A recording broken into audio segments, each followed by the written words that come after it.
రుణమాఫీపై మంత్రి పొన్న ప్రభాకర్ స్పందించారు. 2 లక్షల రుణమాఫీ అమలు చేయడం సాహసోపేత నిర్ణయమన్నారు. ప్రభుత్వ నిర్ణయంతో రైతన్నలకు ఆర్థిక ఇబ్బందులు తొలగిపోతాయన్నారు.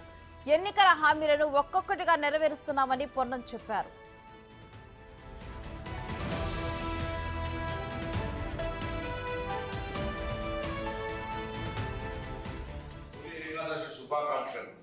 ఈ పండుగ సందర్భంగా రైతన్నలందరికీ సంతోషంగా ఉండాలని, రైతన్నలకు గతంలో ఇచ్చిన హామీ ప్రకారంగా 2 లక్షల రుణమాఫీని రేపటి నుండి ప్రారంభిస్తా ఉన్నాం.